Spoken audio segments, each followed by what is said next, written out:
Começa agora o programa que vai fazer você buscar o judiciário brasileiro. Quanto é? Quanto é? Fala pessoal, sejam muito bem-vindos a mais um programa Quanto é? Quanto é? O programa que vai fazer você conhecer o valor das indenizações no Poder Judiciário Brasileiro. Todos os casos aqui trazidos por mim são casos verídicos e isto não é um programa de humor. Imagina a seguinte situação: a mulher vai até um médico, ela está sentindo algo diferente no corpo dela, o médico manda a paciente realizar um determinado exame, o exame é realizado logo no dia seguinte e, ao levar o exame ao médico, o médico informa que a paciente está com câncer de mama e automaticamente indica a realização de cirurgia. Ato contínuo, a paciente, seguindo a orientação do médico, realiza a cirurgia. O material coletado na cirurgia é enviado a uma biópsia e o laboratório, ao realizar a biópsia, informa a paciente: você não tinha um câncer. Nesse tipo de situação, gente, esse é um caso verídico, aconteceu aqui em Santa Catarina. Qual é o valor da indenização? E claro, você já sabe, houve sim a busca pelo Poder Judiciário e houve uma consequente condenação. E aqui nós chegamos ao ponto alto do nosso programa. Eu quero saber de você qual é o valor da indenização nesse tipo de caso. Agora, hoje eu vou fazer de um jeito diferente. Nós vamos colocar as opções em salários mínimos. Então vamos lá. Opção A, 2 salários mínimos. Opção B, 10 salários mínimos. Opção C, 100 salários mínimos. Opção D, 300 salários mínimos. Eu vou dar um tempo para você poder pensar. E enquanto isso, você já sabe, eu vou adentrar no teor do acórdão. Acórdão significa uma decisão já no tribunal, já em sede de segundo grau. É uma decisão bastante extensa, mas para você poder entender, gente, esse caso ele é um pouco antigo. Os fatos aconteceram em 2002. E esse processo, aparentemente, é de 2010, um processo originário da cidade de Itajaí. Bom, o desembargador, ao decidir sobre a ação, ele coloca de maneira muito simples, Até porque, gente, em se tratando de situações relacionadas a eventuais erros médicos, é normal que várias nomenclaturas da área médica, da literatura médica, sejam postas na ação. Então é bastante complicado até mesmo para os operadores do direito, os advogados, os juízes, razão pela qual, nesse tipo de ação, geralmente a prova pericial ela é muito importante para fins de convencimento do juiz. É importante também para que as partes estejam auxiliadas por aquilo que se chama de assistente técnico. Alguém, um profissional daquela área específica, que vai poder verificar se o perito escolhido pelo juiz está a desempenhar o trabalho da maneira adequada, claro, sempre buscando atender o interesse de cada uma das partes ali dentro daquilo que existe no processo. Então, gente, o desembargador, ele colocou da seguinte maneira: segundo a prova dos autos permite inferir, a autora, de posse da mamografia de folha 56, é onde está o exame da mamografia, foi atendida pelo réu Lucindo, o mastologista, em 29 de janeiro de 2002, sendo então submetida em 30 de janeiro de 2002 ao exame de folhas 20, como eu falei, um dia depois da consulta. Ou seja, punção biópsia com agulha fina, realizado e assinado pelo réu Godofredo, patologista.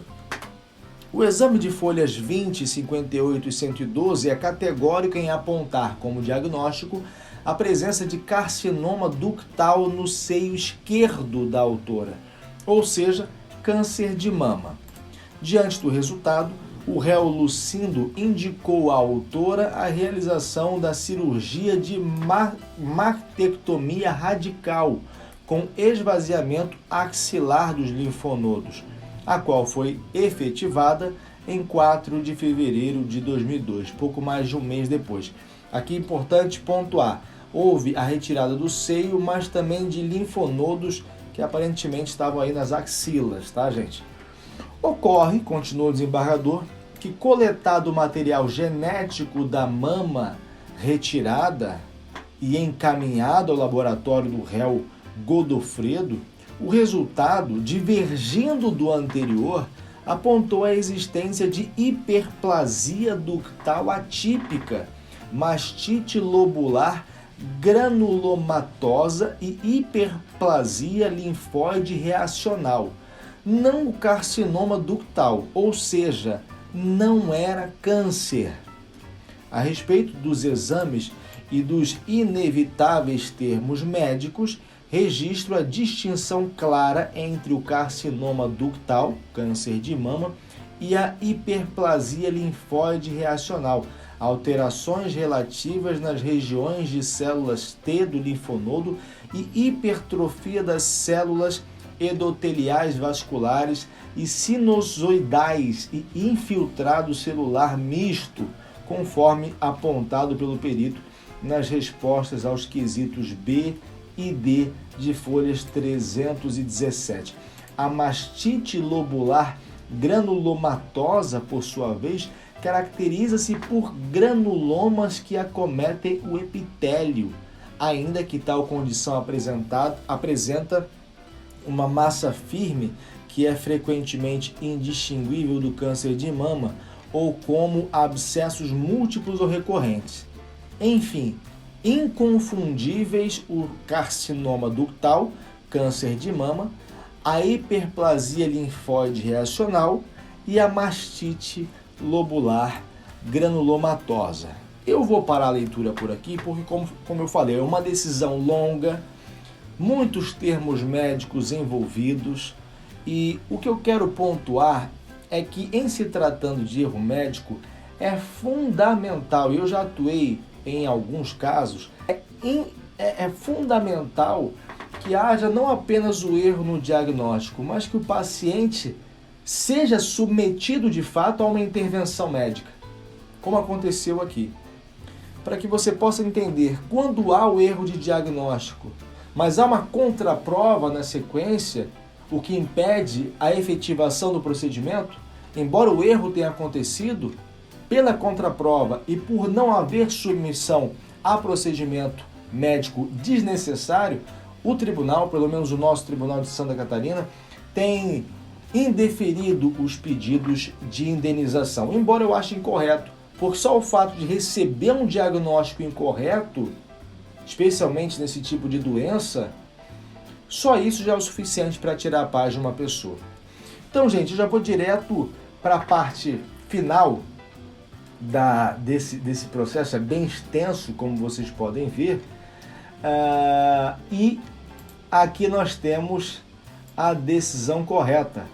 Os réus, o patologista, enfim, os médicos que participaram de todo esse equívoco que acabou por submeter a paciente à retirada do seio, foram condenados solidariamente, ou seja, em conjunto aí, ao pagamento equivalente a, fala aí minha voz, 100 salários mínimos. Exatamente, 100 salários mínimos a títulos de danos morais, corrigidos monetariamente a partir do caso, né? A partir do evento lesivo que aconteceu em 4 de fevereiro de 2002, a data aí, portanto, da cirurgia. Então, a opção correta é a opção C, 100 salários mínimos. Eu achei aqui, claro, não traz de volta a parte que foi retirada, mas como a gente já vem acompanhando aqui nos programas Quanto É, acredito que esse valor tenha, pelo menos, minimizado os prejuízos dessa senhora. Bom, gente, muito obrigado a você que ficou comigo até aqui. Eu sou Ian Santos, advogado. Conte sempre comigo. Vejo você no próximo programa Quanto É. Até lá.